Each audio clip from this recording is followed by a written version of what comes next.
Shalom saudaraku, salam sejahtera. Kebenaran hari ini berjudul pertimbangan yang baik dan jahat.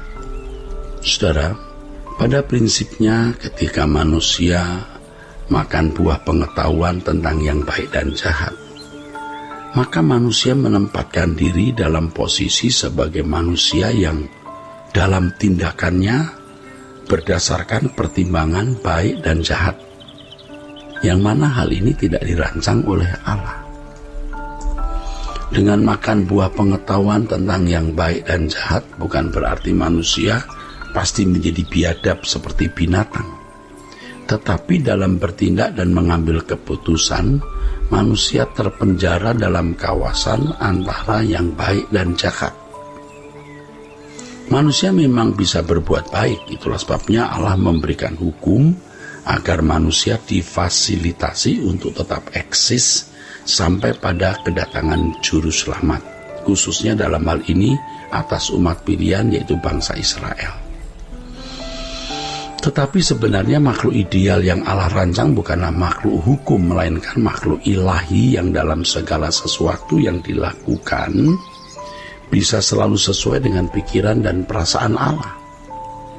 Hal ini sama dengan mengambil bagian dalam kekudusan Allah atau mengenakan kodrat ilahi. Allah merancang manusia berkeadaan seperti dirinya, yaitu segambar dan serupa dengan Allah. Artinya, sebagaimana Allah adalah pribadi yang tidak pernah berbuat jahat, Allah yang tidak memiliki pertimbangan untuk melakukan yang salah atau yang jahat, demikian pula mestinya keadaan manusia tidak memiliki pertimbangan melakukan kesalahan atau kejahatan. Manusia dirancang untuk memiliki moral seperti Allah, di mana segala sesuatu yang dilakukan oleh manusia dapat selalu sesuai dengan pikiran dan perasaan Allah.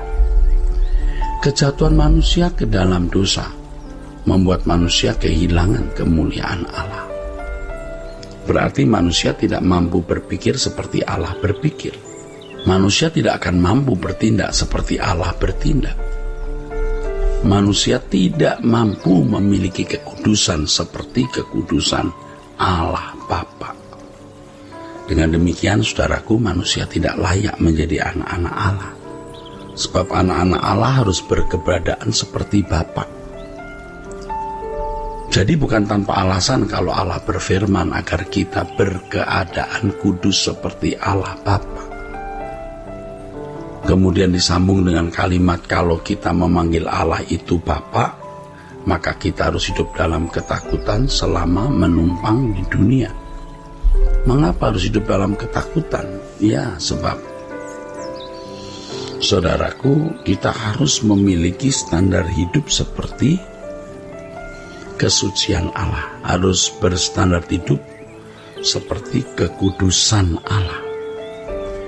Mengapa harus hidup dalam ketakutan? Ya, kita harus menghormati Allah dengan hidup dalam kekudusan seperti kekudusannya. Kejatuhan manusia ke dalam dosa membuat manusia tidak memiliki kecerdasan rohani sesuai dengan standar makhluk ciptaan Allah yang segambar dan serupa dengan Allah. Walaupun tidak memiliki kecerdasan rohani sesuai rancangan Allah semula, manusia masih bisa berbuat baik, saudara.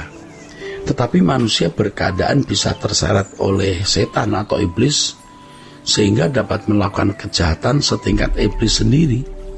Hal ini tidak disadari oleh banyak orang. Memang kejatuhan manusia ke dalam dosa tidak otomatis membuat manusia menjadi biadab seperti binatang, atau tidak otomatis membuat manusia menjadi biadab seperti setan. Tetapi manusia berpotensi berkeadaan seperti binatang, bahkan berpotensi berkeadaan seperti setan sendiri. Saudaraku, seandainya manusia tidak jatuh dalam dosa, maka manusia berkeadaan seperti Allah, yaitu segambar dan serupa dengan Allah. Ini berarti manusia tidak akan pernah memiliki pertimbangan jahat, ya, seandainya manusia tidak jatuh dalam dosa.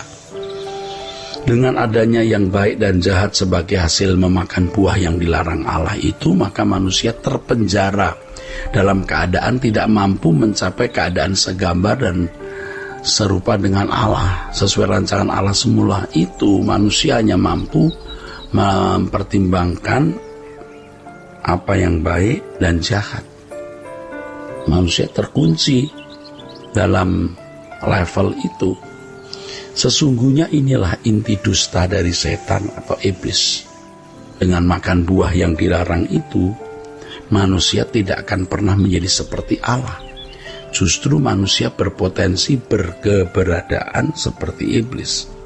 Ya, walaupun tidak otomatis pasti biadab seperti binatang atau seperti iblis, tapi dengan keadaan manusia seperti itu, maka manusia berpotensi menjadi biadab seperti binatang atau bahkan seperti iblis sendiri.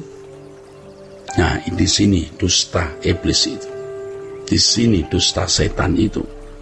Ia berkata bahwa kalau makan buah itu Adam dan Hawa tidak mati, tapi seperti Allah. Seperti Allah yang bagaimana? Nah, ini penipuan. Seperti Allah yang bagaimana?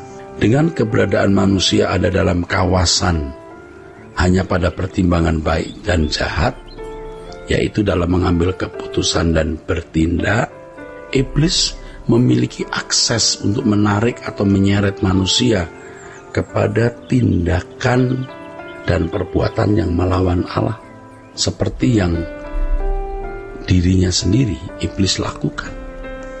Walaupun tentu dalam hal ini setan atau iblis tidak bisa memaksa manusia menuruti bujukannya. Tidak memaksa, tapi bisa membuat manusia berkeberadaan seperti dirinya yang memberontak kepada Allah itu, saudara.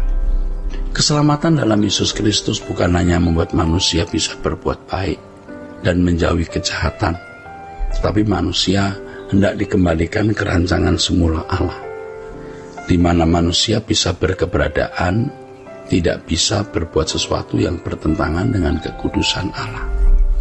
Artinya manusia hidup dalam kekudusan Allah. Jadi keselamatan dalam Yesus Kristus bisa menempatkan manusia selalu bertindak sesuai dengan pikiran perasaan Allah. Tidak bisa berbuat sesuatu yang bertentangan dengan kekudusan Allah. Itu tujuan keselamatan yang mestinya kita capai. Rancangan Allah adalah manusia bisa berkeberadaan seperti dirinya. Ya, maka Yesus berkata bahwa kita harus sempurna seperti Bapa. Nah, sampai pada level itu, maka manusia atau orang percaya yang bertumbuh dewasa tidak memiliki pertimbangan untuk melakukan kejahatan sama sekali. Di sini iblis tidak mendapat kesempatan untuk menjatuhkan orang percaya tersebut. Tidak ada pangkalan bagi iblis merasuk dalam hidup orang Kristen seperti itu.